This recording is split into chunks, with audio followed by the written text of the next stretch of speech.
Okay, I have a story about when I was in college. I was a freshman. I was a freshman in college, and I wanted to work at the radio station on campus. I went to UMass Amherst, and they had a Amherst radio. I wanted to have my own radio show because I wanted to. That it was fun. I like music. I was just an innocent kid. I didn't know what I was signing up for. I happened to join the radio community when there was a big feud happening between the students and the community members, because the radio was made up of, like, there were people who had shows who were students, and then there were people who just like lived in Amherst. They were kind of competing almost, and I just happened to join at a time when it was really tense. The students in charge were giving time slots from community members to students. Like, long-time community members who had had these shows for a long time were losing their slots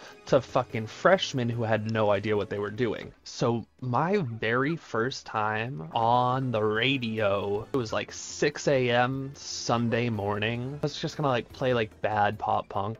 And it just so happened to be the first show of a new programming schedule where I was taking over from one of the most beloved members of the community, someone who played like 2 hours of polka music every Sunday morning. So I just start playing like my own music, and all of a sudden I start getting calls, because obviously you can call the radio station, and because you're sometimes talking on air, they don't have a ringer, they just have this bright flashing light every time a phone rings. So the flashing light was going off, and I was like, oh wow, someone's calling, this is exciting. And they go, hey, where's the polka music? And I'm like, I don't know what that is. What are you talking about? And they're like, oh yeah, polka music usually every Sunday morning. I'm like, oh, I don't know anything about that. I'm sorry. And they're like, okay. And then I hang up. I'm like, that was weird. And then, a few minutes later, I get another call, and they're like, this is the worst fucking music I've ever heard in my life. Put back on the polka. I'm like, I don't.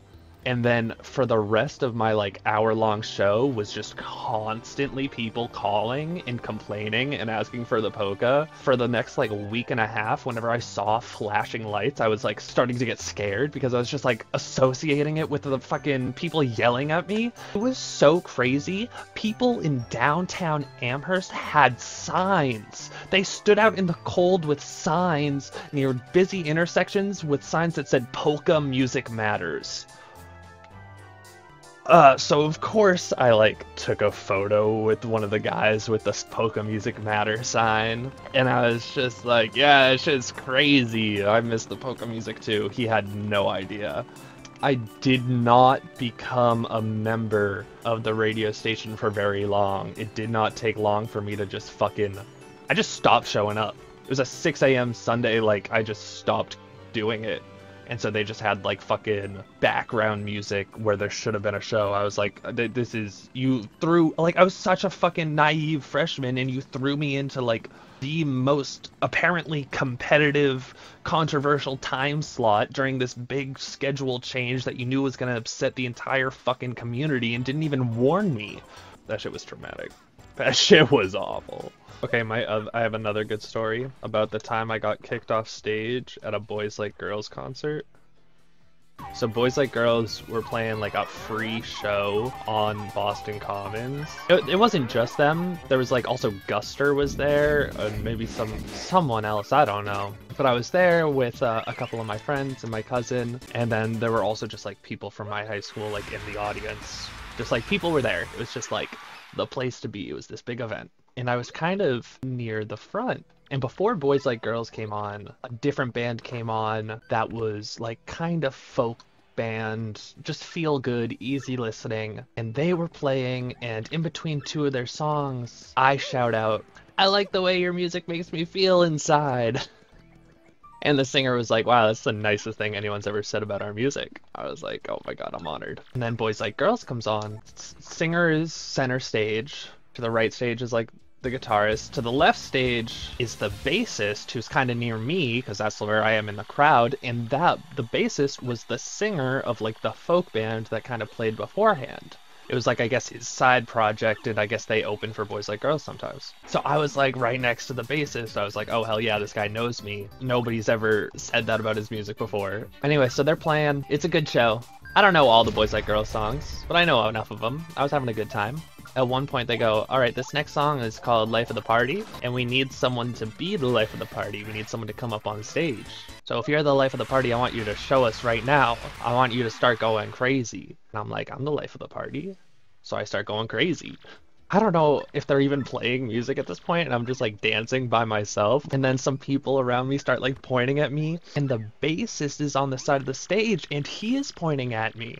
And I'm just like, oh, hell yeah. And I hear the lead singer go, all right, yeah, you near the front, come on up, you in the blue shirt.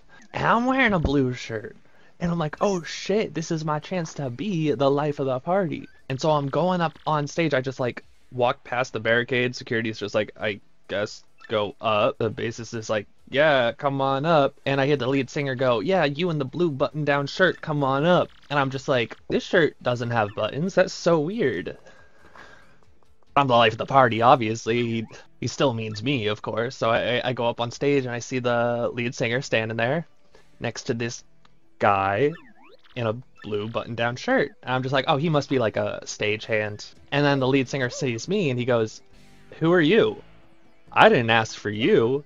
You aren't the life of the party. This guy's the life of the party. And I just go, oh. I just kind of like step backwards. And he says, I know he says this because my friend got it on video. He says, I love you though. You can go stand side stage with Kyle. But I didn't hear that. All I heard was, you're not the life of the party. So I just walk off stage going, he broke my heart. And the video is so funny. They go, you in the blue button down shirt, and I like leave my friends, and you can hear my friend recording. You can hear him go, oh, James? Like you hear him realize that it's not me, but he doesn't stop me. He's just like, oh, he's too far away. And then the whole time he's just going, oh no. And so for the rest of the day, because there were fucking like cameras and big screens, people were like, you were the kid who got kicked off stage. And I go, yeah. People were like, do you need a hug? I was like, yeah. Oh my god. So I kind of hate Boys Like Girls. They kind of crushed my soul. I didn't ask for you. I didn't ask for you. You can watch side stage if you want. Go say hi to Chris, but you're not the life. This guy is the life of the party. I love you. There can only be one. I love you too. What's your name? Mark. Okay. This from Boston. They forgot how to dance the last time I've been here. So you're gonna now, okay? 'Cause he's the